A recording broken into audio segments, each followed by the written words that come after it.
Pagi itu Lembang masih diselimuti kabut tipis. Barisan pinus di perbukitan Kabupaten Bandung Barat berdiri sunyi sementara angin membawa aroma getah yang menenangkan. Di balik kedamaian itu berdiri Vihara Awan Purnama, sebuah kompleks tua di lereng utara jauh dari jalan raya dikelilingi kebun teh yang membentang. Selama hampir 3 tahun peziarah dari berbagai kota Bandung, Cimahi, Subang datang bergantian. Mereka menyalakan dupa berdoa demi ketentraman batin, percaya bahwa tempat ini berenergi baik. Di bangsal utama seorang pria berusia sekitar 50-an dengan jubah kokelat sederhana memimpin parita tiap subuh. Ia memperkenalkan diri sebagai Bhante Tama Dharma, pengasuh vihara sejak 3 tahun silam, datang tiba-tiba setelah kabar pengasuh lama berpindah ke tempat lain. Warga sekitar menyebutnya Rama, bicaranya pelan, tatapannya selalu menunduk. Di bawah asuhannya gapura diperbaiki, atap genteng diganti, halaman dirapikan. Donasi mengalir, ada yang menyumbang bahan bangunan, ada yang menyumbang tenaga. Reputasi tempat hening itu makin meluas lewat cerita dari mulut ke mulut. Namun seorang perempuan lansia yang saban hari membantu di dapur Buwati 62 tak pernah benar-benar tenang. Ia sudah puluhan tahun bolak-balik membantu vihara-vihara di kawasan Bandung dan tahu betul suasana yang sehat seperti apa. Yang satu ini ada sesuatu yang tak bisa ia namai. Setiap melihat Bhante Tama melintas, ia spontan menghindar ke sisi lain lorong, seakan nalurinya memintanya begitu. Pada pagi tanggal 1 penanggalan lunar, lonceng besar dipukul. Kabut naik perlahan, sinar matahari menetes dari seladahan. Buwati hendak mengambil persediaan dupa di gudang belakang aula utama. Pintu kayu tua itu biasanya kukup dengan selot sederhana. Tetapi hari itu sebuah gembok baru berkilat terpasang terlalu menkolok di bangunan serba lawas. Kunci lama jelas tak kokok. Buwati menggerutkan dahi. Ia lalu memutari bangunan dan menemukan jendela kecil yang lapuk. Dengan hati-hati ia menyelipkan tubuhnya, begitu kakinya menjejak lantai gudang yang lembab, hidungnya disergap bau penggap tak familiar, perkampuran apek, dupa yang basi dan sesuatu yang membuat dada sesak. Ia berhenti menenangkan napas, menggedarkan pandang. Di sudut gudang tirai kain merah tua menutupi tumpukan barang. Dari bawahnya tampak kain-kain upakara berwarna kuning kekokelatan yang sudah pudar dan berkah gelap yang membuat Buwati merinding. Di sudut lain ada sebuah karung kain besar terikat rapat. Bentuknya aneh, tak lazim untuk sekadar perlengkapan ibadah. Jantung Buwati berdegup. Ia mundur lalu bergegas keluar lewat jendela. Di halaman suaranya PK memanggil warga kebun di sekitarnya. Tak lama aparat dari Polres Cimahi yang wilayah hukumnya mencakup kawasan ini tiba di lokasi. Pimpinan tim kecil Ibda Rizky Santoso 28 bertubuh tegap, matanya tajam, turun dari mobil dinas. Ia menenangkan warga, meminta area dikosongkan lalu masuk bersama 2 personel lain. Gudang diperiksa sesuai prosedur. Ibda Rizky tak banyak bicara, ia mengamati jejak di lantai, posisi tirai dan bekas kunci yang baru dipasang. Salah satu anggota menyalakan lampu sorot portabel. Sorot cahaya menggambar garis tegas pada debu yang berputar di udara. Ketegangan seketika memadat. Temuan awal membuat seluruh tim terdiam.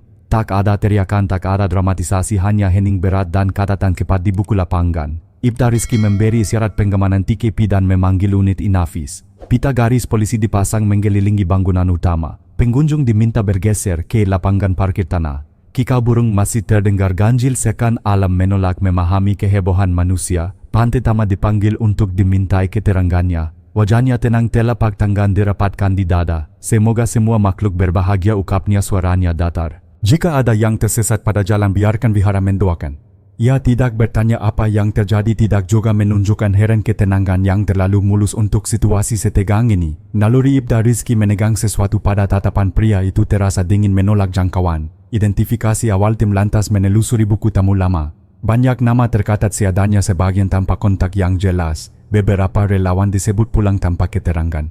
Satu nama yang langsung menkuat lewat laporan orang hilang 2 tahun lalu, Maya Hapsari 23, warga Cisarua, pernah rutin membantu bersih-bersih vihara lalu tak pernah diketahui kabarnya.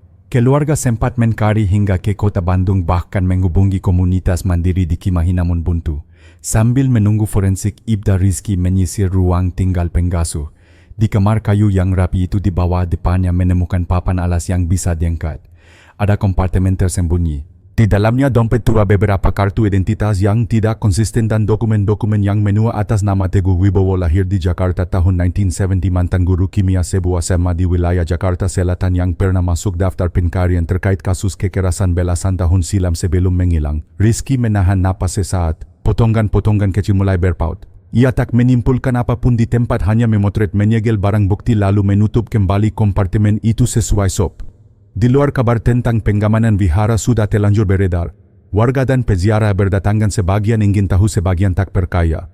Bupati duduk di bangku semen dekat pohon ketapang, kedua tangannya gemetar memegangi termos teh. Saya sering lihat beliau terjaga sampai larut, bisiknya kepada seorang polwan. Kadang menulis di buku kecil. Pernah juga ke dapur tengah malam masak sesuatu yang baunya aneh seperti ramuan. Saya takut, tapi waktu itu saya pikir mungkin itu bagian dari ritual. Sore merayap, tim forensik tiba dari Bandung menetapkan area bersih dan memulai langkah-langkah metodis. Tak ada adegan sensasional, tak ada kata-kata menggerikan, hanya pekerjaan ilmiah yang teliti dan sabar. Ibda Rizky berdiri di ambang pintu gudang menatap punggung rekan-rekannya yang lampunya memantul di dinding kusam. Di kepalanya sebuah pertanyaan bergaung pelan, berapa banyak yang tidak tercatat malam turun lebih cepat di perbukitan. Pita polisi bergoyang pelan ditiup angin berdesis lirih seperti bisikan yang tak ingin terdengar. Di kejauhan lampu-lampu rumah warga Lembang menyala satu-satu. Di dalam posko darurat peta kecil wilayah dipasang di papan gabus titik vihara, jalur setapak ke arah kebun teh dan penanda beberapa goa alam yang kabarnya pernah dipakai bersemedi pada masa lalu. 3 jarum pentul merah menangkap di lokasi berbeda kalon area pencarian lanjutan. Rizky mencatat nama-nama yang perlu segera ditemui para pedagang kecil di gerbang tukang kebun yang tiap pagi menyapu halaman, sopir pikap yang kerap menggantar bahan bangunan, dan gali 12 anak yang sejak usia 9 tinggal di vihara sebagai anak asuh. Boka itu pemalu, kulitnya legam karena matahari, selalu memakai kaos lusuh dan celana di atas mata kaki. Menurut Bupati Galik paling sering membantu di dapur dan halaman belakang. Ketika dipanggil ke posko, Galik duduk menunduk tangannya saling menggerak. Suaranya kecil, hampir tak terdengar. Saya sering disuruh tidur cepat, katanya. Tapi pernah lihat Bante bawa karung ke belakang aula. Kata Bante itu sampah upakara. Saya disuruh jangan ikut. Kalau nanya nanti saya disuruh meditasi diam di goa. Rizky menatap polwan di sampingnya, keduanya paham istilah yang terdengar religius, bisa saja jadi selubung kontrol.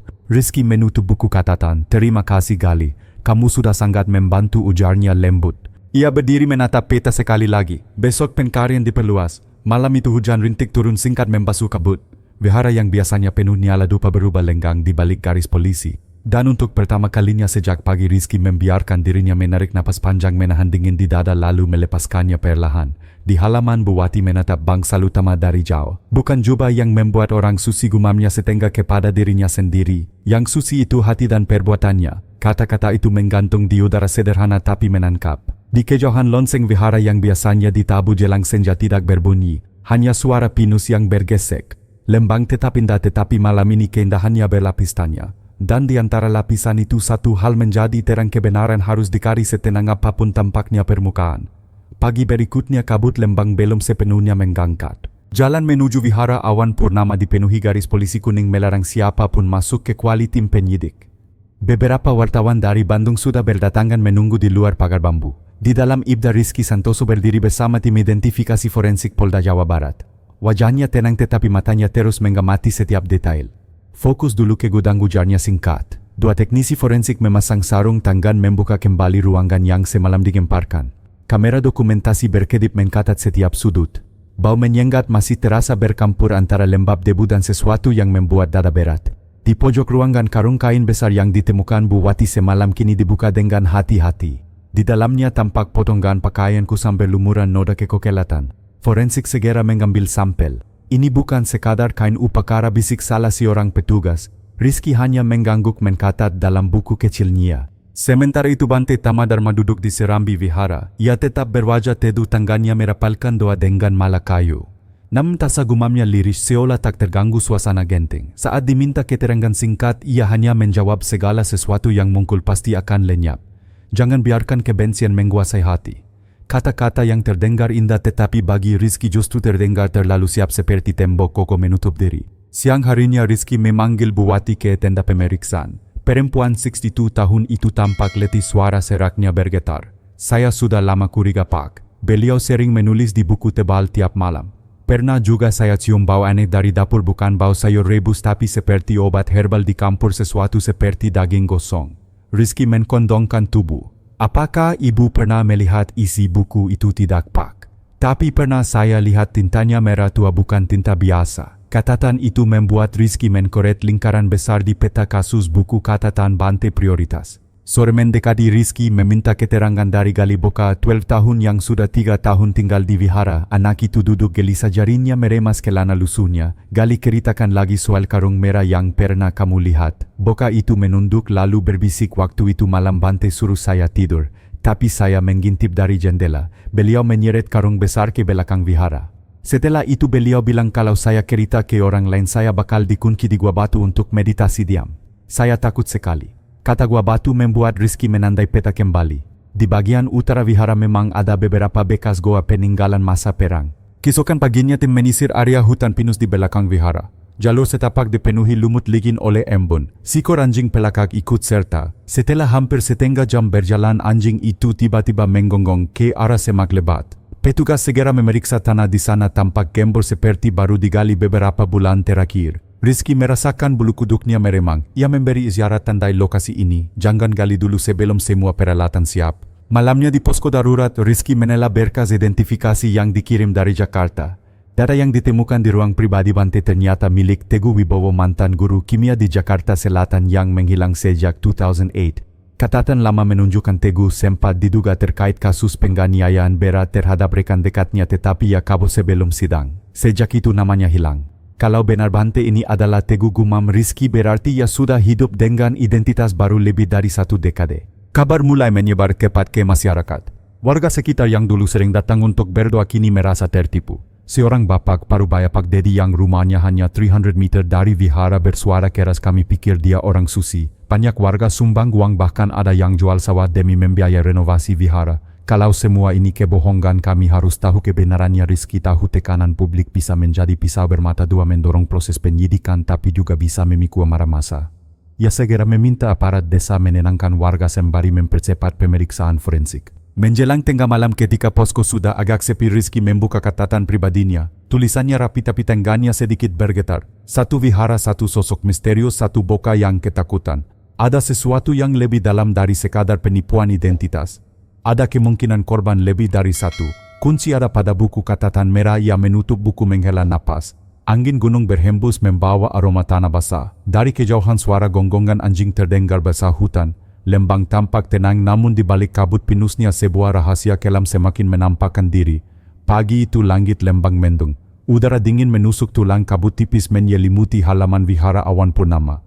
Di bawah tenda biru tim forensik menyiapkan peralatan penggalian. Ibda Rizky Santoso berdiri dengan jaket tebal, matanya tak lepas dari tanah yang kemarin ditandai anjing pelakak.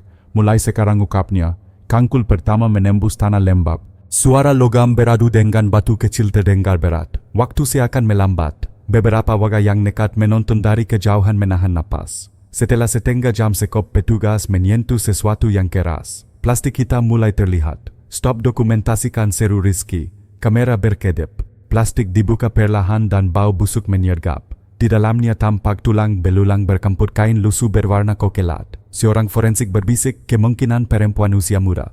Rizky menghela napas panjang. "Kita temukan korban pertama." Di vihara, Bante Tammadharma tetap duduk bersila di ruang meditasi. Wajahnya terus seolah tak ada apa-apa. Ketika Rizky datang membawa kabar penemuan kerangkanya, hanya tersenyum tipis. "Semua tubuh akan kembali ke tanah. Jangan melekat pada jasad," katanya pelan. Rizky menatap tajam. "Tapi kenapa jasad itu dikubur sembunyi-sembunyi di belakang vihara?" Bante menutup mata hening. Sekan kalimat itu tak perlu jawaban. Sore hari Bupati dipanggil lagi. Dengan suara lirih ia menceritakan sesuatu yang sebelumnya ia simpan rapat. Dulu ada seorang gadis bernama Rani. Ia sering membantu membersihkan vihara, rajin sekali. Tiba-tiba ia hilang. Bante bilang ia pulang kampung, tapi keluarga Rani bilang tidak pernah ada. Rizky mencatat dengan cepat. Berarti korban bisa lebih dari satu. Malam itu di posko tim penyidik menemukan benda penting lain, sebuah buku catatan berwarna merah tua yang disembunyikan di bawah papan lantai kamar Bante. Sampulnya lusuh, ada berkak yang tampak seperti noda keringat bercampur tinta. Rizky membuka halaman pertama. Tulisan tangan berantakan, huruf-huruf miring. Kalimat pembuka membuat bulu kuduknya berdiri. "Aku bukan Bante. Aku hanya menyamar agar bisa memilih siapa yang layak dibersihkan." Halaman berikut berisi daftar nama beberapa dengan tanda silang. Salah satunya Rani 2019. Rizky meremas buku itu. "Ini daftar korban. Keesokan harinya berita penggalian dan temuan buku merah tersebar luas di media. Judul-judul sensasional mengkul bante atau penipu rahasia gelap Vihara Awan Purnama. Warga sekitar mendatangi posko menuntut penjelasan. Beberapa membawa spanduk kecil kami ditipu. Kepala Desa Pak Surya mendekati Rizky dengan wajah cemas. Pak polisi warga makin marah. Kalau tidak segera ada jawaban jelas, saya khawatir mereka akan menyerbu Vihara. Rizky menenangkan, percayakan pada kami. Kebenaran pasti terungkap. Malam semakin larut, Rizky duduk sendirian di depan buku merah. Ia membaca catatan lain. Ritual malam adalah cara menenangkan bayangan masa lalu. Aku dengar suara-suara tapi aku tidak takut. Mereka hanya saksi yang diam. Kata-kata itu membuat Rizky berpikir ini bukan sekadar penipuan melainkan obsesi gila yang bercampur keyakinan sesat. Ia menulis di bukunya sendiri, Bante equal sign Teguh Wibowo, guru kimia hilang 2008. Motif bukan hanya sembunyi, ada pola memilih korban. Di luar posko angin gunung meniup keras. Suara daun pinus berdesir seakan menyimpan bisikan. Rizky menatap ke arah Vihara yang samar tertutup kabut. Dalam hati ia tahu rahasia Vihara Awan Purnama baru saja terbuka lapisan pertama. Masih ada bayangan gelap menunggu di balik tembok tua dan hutan pinus. Pagi itu halaman Polsek Lembang ramai. Wartawan berdesakan, kamera menyorot ke segala arah. Kasus Vihara Awan Purnama sudah jadi headline nasional. Setiap detik tekanan publik semakin berat. Ibda Rizky Santoso duduk di ruang rapat bersama tim. Di hadapannya peta besar Lembang terbentang penuh dengan tanda merah yang menandai lokasi-lokasi terkait penyelidikan. Prioritas kita ungkap, Rizky tegas mengungkap identitas korban dari catatan merah. Kalau daftar ini benar, setidaknya ada 5 orang hilang. Sore hari Rizky menemui Bu Ratna, seorang pedagang sayur yang sering mengantarkan bahan ke Vihara. Wanita parubaya itu gemetar ketika mengingat masa lalu.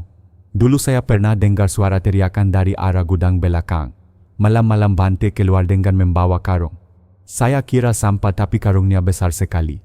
Rizky mencatat detail itu. Apa ibu ingat tanggalnya? Sekitar awal 2021. Setelah itu ada gadis bernama Sinta yang tak pernah terlihat lagi. Nama itu sesuai dengan satu catatan di buku merah.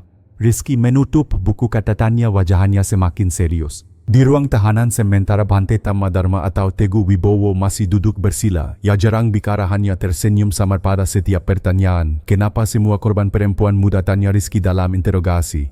Bante membuka mata pelan. Perempuan adalah lambang kesucian. Jika mereka takut itu artinya belum siap. Aku hanya memberi mereka ketenangan terakhir. Jawaban itu membuat bulu kuduk Rizky meremang. Ia sadar di balik wajah tenang tersimpan keyakinan menyimpang yang sulit ditembus logika. Malamnya Rizky membaca kembali berkas lama tentang Teguh Wibowo. Ia dulu adalah guru kimia di SMA Negeri di Bandung. Catatan disiplin menyebut Teguh dikenal cerdas tapi emosinya labil. Tahun 2008 ia dipecat karena kasus kekerasan terhadap rekan kerja. Setelah itu namanya hilang. Seorang mantan murid Arif dipanggil untuk dimintai keterangan. Pak Teguh itu kadang baik kadang menakutkan. Pernah sekali di laboratorium beliau mencampur cairan dan berkata semua bisa dimurnikan lewat api. Kami kira itu cuma gurauan. Bagi Rizky kalimat itu seperti kunci. Dimurnikan lewat api. Mungkin inilah dasar dari cara Teguh menutupi jejak korban.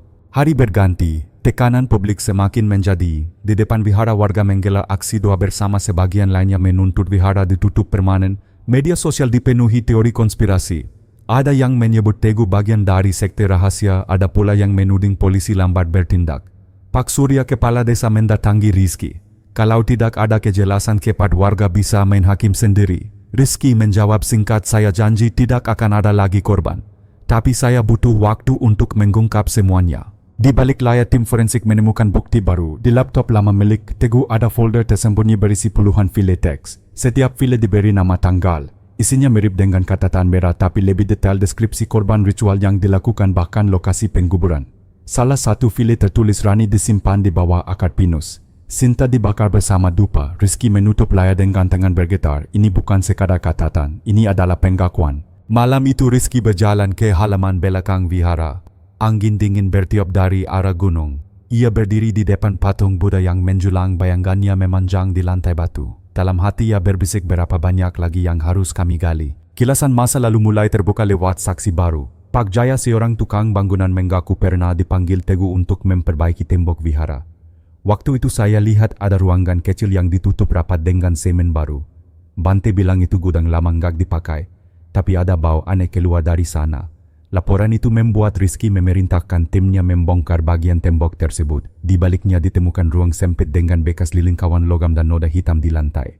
forensik memastikan itu bekas pembakaran organik. Semakin jauh semakin mengerikan. Setiap temuan baru menambah beban di pundak Rizky. Malam-malamnya penuh mimpi buruk, suara tangisan bayangan perempuan berambut panjang dan suara bantai berbisik semua bisa dimurnikan lewat api. Rizky terbangun dengan keringat dingin. Ia menatap cermin, wajahnya pucat. Aku tidak boleh goyah, katanya pada diri sendiri. Di salah satu file laptop tertulis sebuah nama yang masih hidup, Anissa, 15 tahun, yatim piatu, tinggal di panti asuhan dekat Lembang. Catatan itu berhenti di kalimat kalon berikutnya. Rizky langsung berdiri. Kita harus melindungi gadis itu sekarang juga. Jangan sampai daftar merah bertambah panjang. Di luar hujan turun deras. Petir menyambar menerangi siluet vihara yang berdiri muram di puncak bukit. Rahasia semakin gelap. Masa lalu Teguh Wibowo belum sepenuhnya terkuak.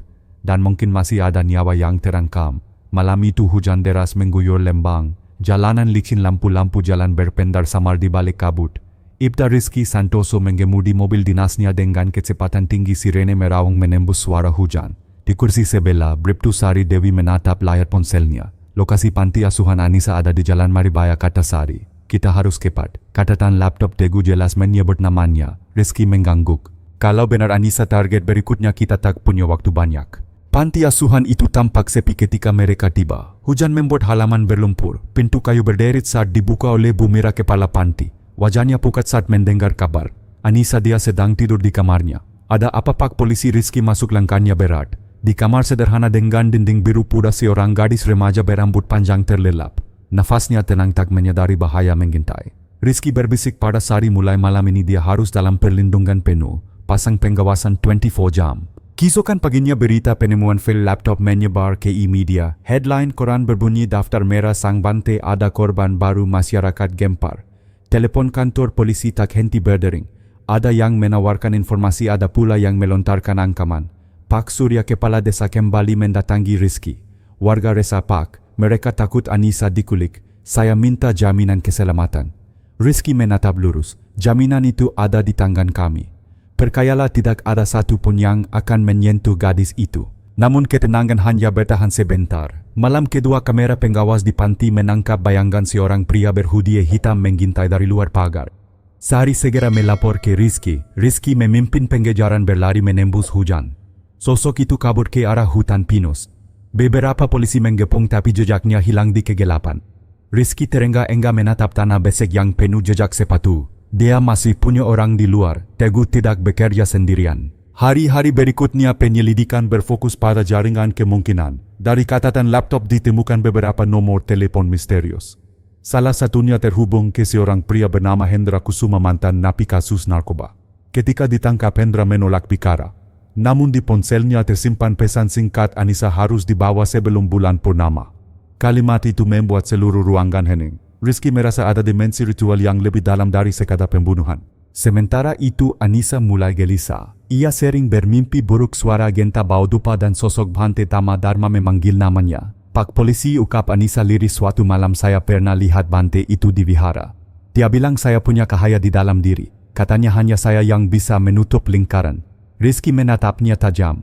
Apa maksudnya? Anissa menggeleng. Saya tidak tahu. Tapi setiap kali saya ingat wajahnya, darah saya sesak. Rizky mencatat semua detail, tapi di hatinya benih ketakutan tumbuh. Jika benar ada rencana ritual, maka Anissa bukan sekadar korban akak, ia dipilih karena alasan tertentu. Di sisi lain, tekanan media makin membengkak. Stasiun televisi menayangkan liputan langsung dari depan vihara menyebut kasus ini sebagai tragedi kepercayaan terbesar di Jawa Barat. Komentator hukum berkata ini bukan hanya pembunuhan berantai, ini pengkhianatan terhadap kepercayaan masyarakat. Rizky menonton liputan itu dari ruang kerjanya. Matanya sayu, pundaknya berat. Ia sadar beban bukan hanya menyelamatkan satu nyawa tapi juga mengembalikan kepercayaan ribuan orang. Sore hari tim forensik menemukan petunjuk baru. Di salah satu ruang rahasia vihara mereka menemukan sebuah kotak kayu kecil. Di dalamnya ada potongan kain berkat merah dan sehelai rambut panjang. Di bagian bawah kotak tertulis tulisan tangan kalon terakhir penutup lingkaran. Sari bergidik ngeri. Ini jelas merujuk pada Anissa. Rizky menggepalkan tangan. Kita harus tahu apa maksud lingkaran itu. Malamnya Rizky kembali menginterogasi Teguh. Kali ini ia membawa foto Anissa meletakkannya di meja. Kenapa, dia tanya Rizky dingin. Teguh menatap foto itu lama sekali lalu tersenyum samar. Karenanya adalah kunci. Darahnya akan menutup siklus yang sudah kubuka bertahun-tahun. Lingkaran apa? Rizky membentak. Teguh menutup mata berdoa lirih. kau takkan mengerti, api sudah menunggu. Perkataan itu membuat Rizky makin resah. Ia menatap Teguh penuh amarah tapi menahan diri. Satu kata yang terngiang di kepalanya api. Di luar malam semakin gelap, angin gunung berdesir kencang. Anissa duduk di dekat jendela kamarnya menatap bulan yang tertutup awan. Ia berbisik pelan hampir tak terdengar kenapa aku apa salahku dan jauh di penjara Lembang. Teguh masih bersila bibirnya bergerak-gerak tanpa suara seolah merapal doa untuk sesuatu yang lebih besar daripada sekadar dirinya sendiri. Hujan reda meninggalkan kabut tipis yang menutupi perbukitan Lembang. Di kantor kepolisian Ibda, Rizky Santoso menatap papan tulis penuh coretan nama korban, tanggal, simbol aneh yang digambar berulang. Matanya merah karena kurang tidur. Sari masuk membawa map baru. Pak hasil forensik kotak kayu sudah keluar. Darah di kain itu milik seorang perempuan tapi bukan Anissa. Diduga korban lain yang belum teridentifikasi. Rizky menghela napas panjang. Jadi masih ada korban yang belum kita temukan. Sore harinya Rizky memimpin rapat. Ada Surya Kepala Desa Bumira, pengasuh panti dan beberapa tokoh masyarakat. Surya angkat suara nadanya gusar. Warga resah Pak. Mereka bilang ada kutukan. Kalau polisi tidak bisa mengamankan mereka akan ambil tindakan sendiri. Rizky menatap tajam. Jangan sampai main hakim sendiri. Kasus ini jauh lebih rumit. Kami butuh kerjasama semua pihak. Bumira gemetar. Anissa terus bermimpi buruk. Dia takut setiap malam. Tolong selamatkan anak itu. Rizky mengangguk mantap. Kami tidak akan biarkan siapapun menyentuhnya. Malam itu Rizky kembali mendatangi sel Teguh yang membawa kertas berisi simbol lingkaran dengan 6 tanda di sekelilingnya. Apa arti ini, tanya Rizky. Teguh membuka mata menatap kosong. Itu lingkaran keseimbangan. 5 korban sudah ada. 1 lagi penutup segalanya. Dan itu Anissa, Rizky mendesak. Teguh tersenyum tipis. Kau sudah tahu jawabannya. Keluar dari sel, Rizky merasakan hawa dingin menjalari punggung. 5 korban, 1 lagi penutup. Semuanya seperti potongan puzzle yang perlahan menyatu. Keesokan paginya sebuah kejutan besar terjadi. Bribka Andi, salah satu anggota tim, tertangkap kamera CCTV diam-diam mendekati panti asuhan pada tengah malam. Ia tampak mengintip kamar Anissa. Sari marah besar. Andi, apa yang kau lakukan? Kau seharusnya menjaga bukan mengintai. Andi gugup lalu akhirnya mengaku. Aku diancam. Ada orang misterius yang bilang kalau aku tidak membantu keluargaku akan celaka. Rizky menggepalkan tangan. Siapa orang itu? Andi menggeleng. Aku tak tahu namanya. Tapi dia selalu menyebut Bante sudah kembali. Katanya ritual belum selesai. Pengakuan itu membuat situasi makin genting. Jika jaringan Bante Tamadharma masih aktif, berarti Teguh hanyalah bagian dari rencana lebih besar. Sementara itu Anissa semakin ketakutan. Ia mulai menulis diari kecil menceritakan mimpinya. Dalam salah satu halamannya menggambar lingkaran dengan 6 titik sama persis seperti simbol di papan tulis Rizky. Dari mana kau tahu gambar ini? Rizky bertanya lembut. Anissa menunduk. Aku melihatnya setiap kali mimpi. Ada suara bilang kalau aku masuk lingkaran itu semuanya selesai. Rizky memutuskan membawa Anissa ke rumah aman di luar kota. Sebuah villa sederhana di pinggir hutan dekat Ciwidey dipilih sebagai lokasi perlindungan. Hanya segelintir orang yang tahu. Namun bahkan di sana bayangkan bahaya tetap terasa. Malam pertama pintu jendela terbuka tiba-tiba dan ada bau dupa menyengat memenuhi ruangan. Anissa menjerit sementara Sari bergegas memeluknya. Rizky memeriksa sekitar tapi tak menemukan siapapun. Hanya sebuah kertas kecil tertempel di jendela. Takdir tak bisa kau hindari. Lingkaran akan tertutup. Besoknya Rizky menemui seorang ahli antropologi agama di Universitas Pajajaran, Prof. Mahendra, yang menunjukkan simbol lingkaran. Prof. Mahendra terdiam lama sebelum berkata simbol ini kuno sekali. Biasa dipakai dalam aliran sesat yang percaya pada siklus pengorbanan. 5 jiwa pertama membuka gerbang, jiwa ke-6 menutupnya. Mereka percaya setelah itu pemimpin akan mendapat kekuatan abadi. Rizky menggerutkan kening. Jadi Teguh menganggap dirinya pemimpin itu. Mahendra menghela napas. Mungkin, tapi lebih berbahaya kalau ada seseorang di balik Teguh yang sebenarnya memimpin semua ini. Malam berikutnya villa tempat Anissa disembunyikan digungkang serangan. 3 pria bertopeng berusaha masuk melalui pintu belakang. Polisi berjaga berhasil melawan, terjadi baku hantam singkat. 2 pria kabur, 1 tertangkap. Ketika interogasi, pria itu hanya tertawa. Kalian tak bisa hentikan api. Purnama tinggal 2 malam lagi. Kabar penyerangan bokor ke media. Judul berita menyala di layar televisi. Anissa diburu, ritual darah di balik misteri Bante Tamadharma. Masyarakat makin panik. Ada yang mendatangi kantor polisi menuntut kejelasan. Rizky berdiri di depan mikrofon, wajahnya tegas. Kami akan melindungi Anissa sampai titik darah terakhir. Percayalah, hukum akan menang. Namun jauh di dalam hati Rizky tahu pertarungan ini baru dimulai. Bulan purnama semakin dekat, jaringan bayangan semakin nekat dan misteri lingkaran masih belum sepenuhnya terungkap. Di villa Anissa kembali bermimpi.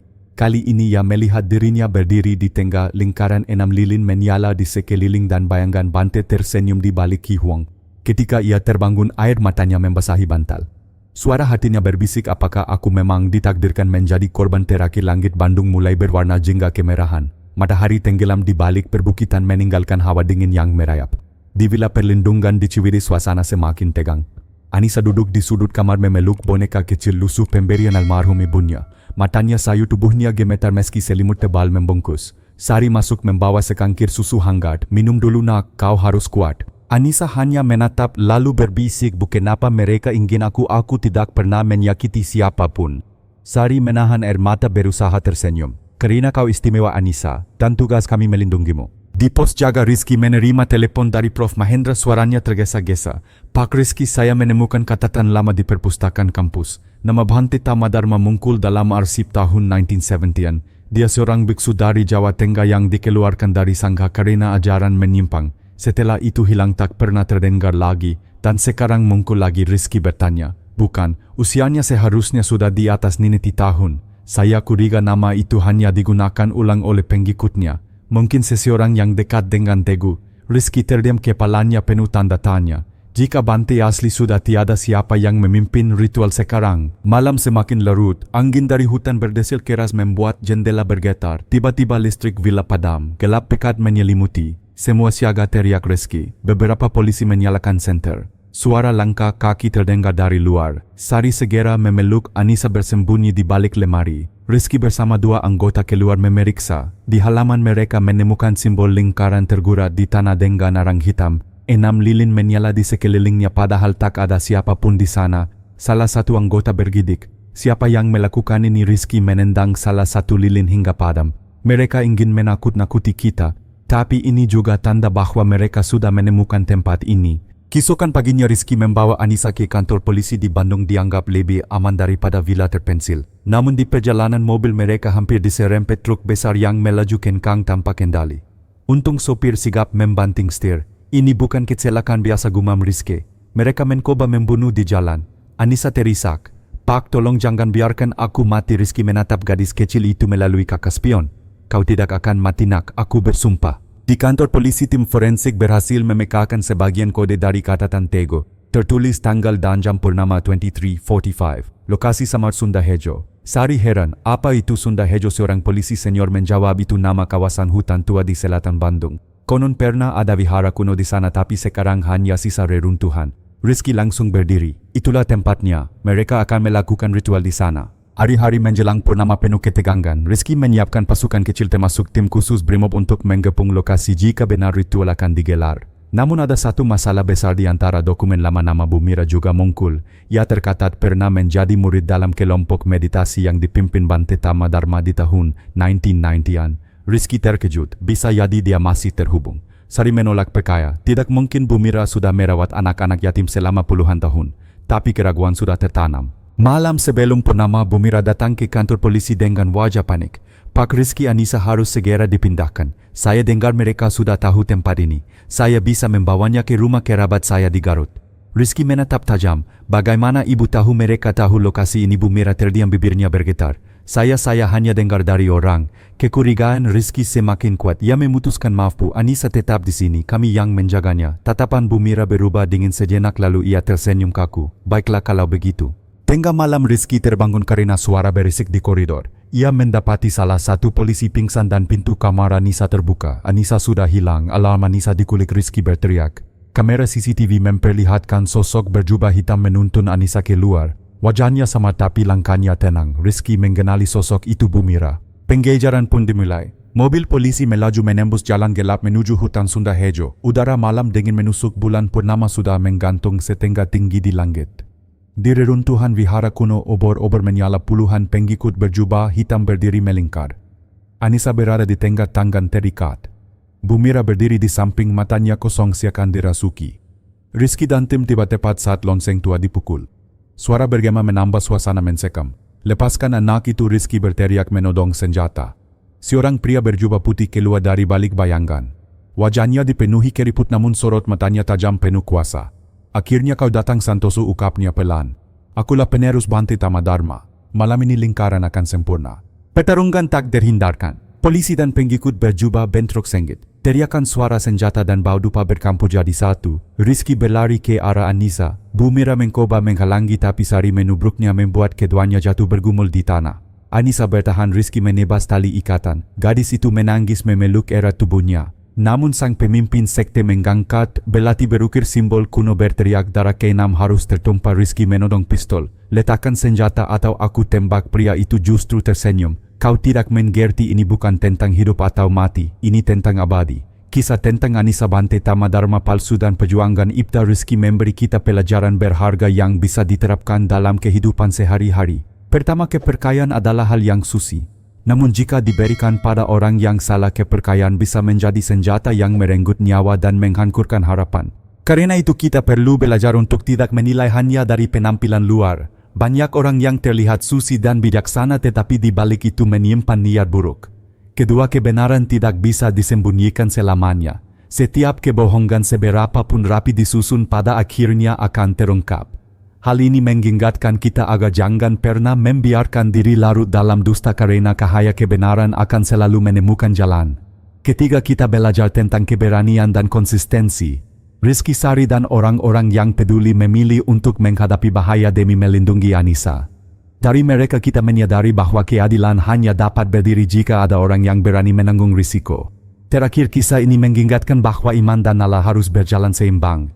Jangan sampai iman buta membuat kita menjadi korban manipulasi. Tetaplah berdoa, tetap percaya, tetapi juga gunakan akal sehat dalam setiap keputusan. Jika Anda merasa kisah ini layak untuk dibagikan, dukung kami dengan cara tekan tombol like agar semakin banyak orang yang tahu kisah penuh makna ini. Klik subscribe untuk mengikuti cerita-cerita menarik berikutnya. Tempat kebenaran dan kemanusiaan selalu menjadi inti. Aktifkan lonceng notifikasi supaya Anda tidak ketinggalan episode terbaru. Setiap dukungan dari Anda adalah semangat bagi kami untuk terus menghadirkan kisah nyata syarat emosi dan penuh nilai kehidupan.